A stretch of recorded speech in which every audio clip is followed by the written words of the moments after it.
means whenever you move in a single dimension, then it is simply known as a straight line. For example, you are moving. This is the coordinate axis. For example, this is the coordinate axis. Uh, in order to represent the coordinate axis, I'm taking two pens. This pen and this pen. The two pens are perpendicular to each other. So, this is suppose this is the x-axis. Suppose this is the x-axis and this is the y-axis, and the line perpendicular to both of them is known as the z-axis. So either the x-axis is called a straight line, the y-axis is called as the z line, or the z-axis is called as the straight line.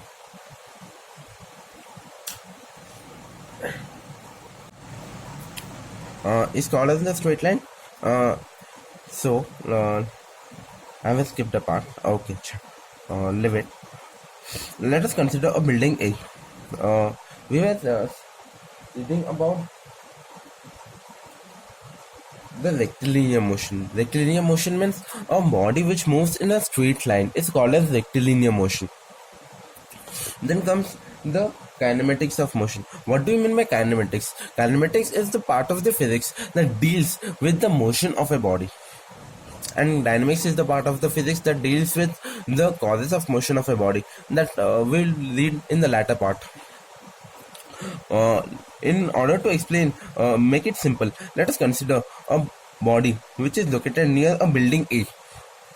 Here it's the building A, and let us consider a body B which is located near the building B, and the body or the car, let's make it a car, and the car moves with a velocity of 5 meters per second from 5 meters per second from A to B. Then comes the reference point. What is reference point? Then the equation of kinematics of motion can be given as v is equals to u plus at. Where v equals to the final velocity, u is equals to the initial velocity, and a is the acceleration and t is the time. Then comes the reference point. What do you mean by reference point? Reference point is a reference frame, reference point. In order to make it simple, let us consider a reference point. A reference point, for example, here is a house or a hut, and here is, in this hut, a small child is present. And if we consider the position of the child, so we have to take a point. A point from which we can take the position, we can find the position of the small child. So if we take a lamppost here which is at O,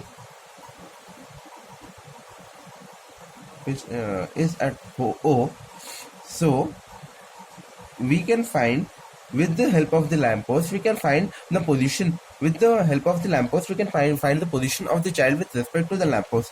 So the lamppost is called as the reference point which is at O. So since it is at O, it may be called as the origin.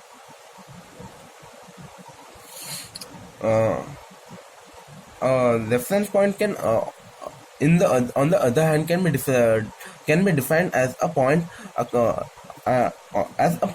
with respect to which we consider the position of a body.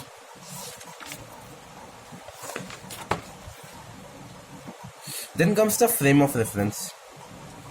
Frame of reference. What is frame of reference? The frame of reference is a frame with respect to which we consider the position of a body. The frame of reference may be in motion or may be in rest. For example, if we consider a child, a boy here, or a person here, and a person here. Let the first person be 1, second person be 2, and third person be 3. For this person, second person, the first person is in rest, and for this person, these two persons are in motion. They are moving on a bike, and for these two persons, this person is in motion. So for his frame of reference, these two are motion. So for the second person frame of reference, this person is in rest, and for these two frame of reference, this person is in motion. So I'm speaking again. I'm telling again that a frame of reference is a frame with respect is a frame upon on which we consider the motion of a body. Then comes the path length. What is path length? Path length is nothing but it is nearly equal to the distance. For example, here it is a valley region. It's a valley region given here, and in this valley region, we usually know that in valley regions the route is not the straight way, but it is the other way. It is curved one. So here, if I consider a hotel, two hotels A and B. So the distance between the two the distance between the two hotels is called as the path length. The path length may be 5 kilometers, maybe 10 kilometers, maybe 20 kilometers. Even if the shortest distance between them may be very small, the path length may vary. Then comes the displacement. Displacement is nothing but the shortest distance. If I consider the path length between these two hotels be x, then the path length then x is equals to the path length. Then comes the displacement. Displacement is nothing but the smallest distance. For example, let us consider a ball here. A ball here, a ball which is located at A moves after some time moves to B. Let the smallest distance between A and B be L. Then L is called as the displacement. Or else we can tell that the displacement of the ball from A to B is L. Then comes the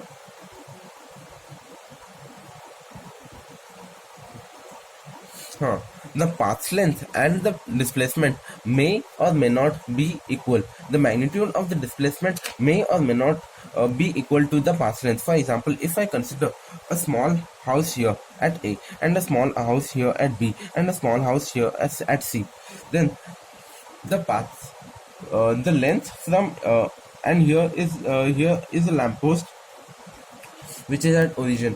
Then from here to here, from O to A, the distance let be 200 meter, and from O to B the distance let be 400 meter, and from O to C the distance let be 100 meter. Then path length is equals to displacement in the first case. If we consider the distance from O to A, then path length is equals to displacement, which is 200 meter. Path length of A, and let the boy be D. Path length of B is equals to displacement 400 meter. Similarly, the path length of C from origin is equals to displacement 100 meter. Since it is the origin, here it will be positive x-axis and here it will be negative x-axis.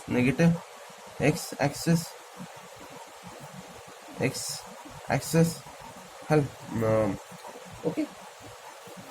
If we consider the example, a boy from origin moves to A and he moves then to B, and from here he again moves to A. So the displacement is the shortest distance. So the displacement from O to A is obviously displacement is the shortest distance.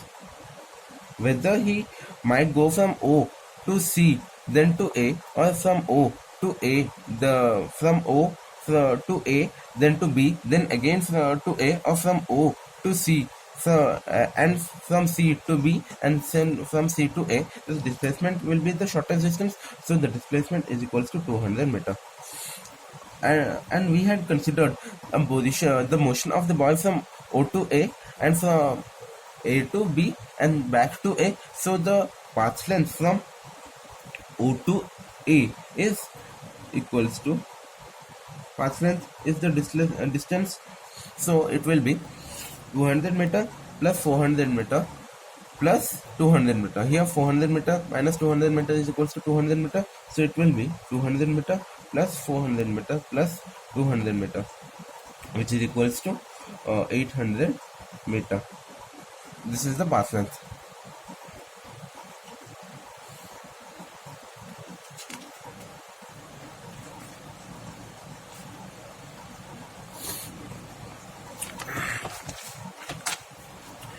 Then comes uniform motion.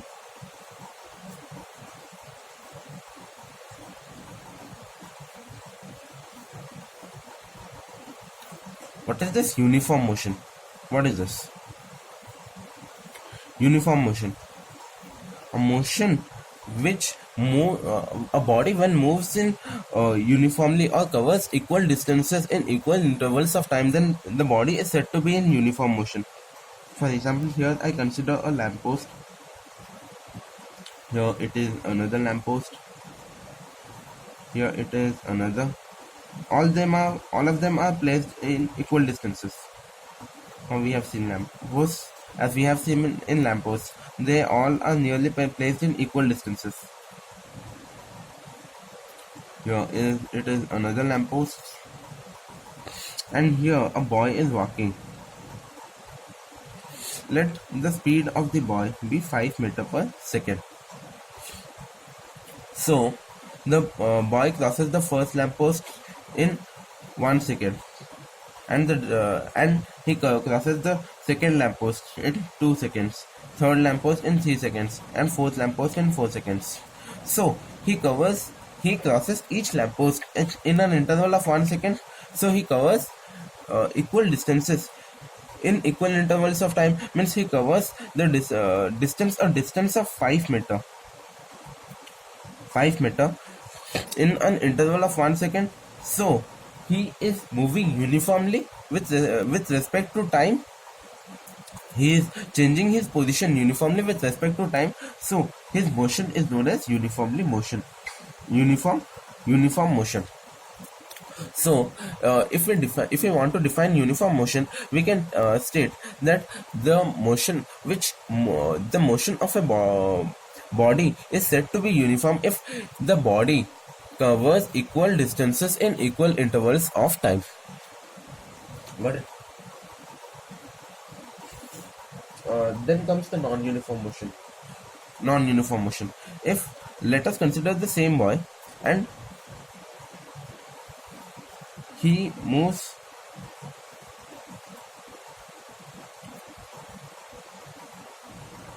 near the lamppost. He crosses the lamppost. With 5 meters per. He crosses the lamppost. Let the distance between two lampposts be 5 meters. But he crosses the first lamppost in 1 second, second lamppost in 3 seconds, third lamppost in 7 seconds, fourth lamppost in 8 seconds. So he crosses each lamppost in an unequal interval of time. So his motion is known as non-uniform motion.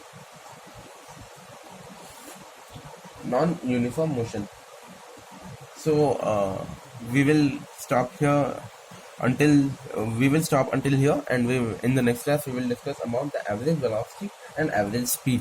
What is average velocity and average speed?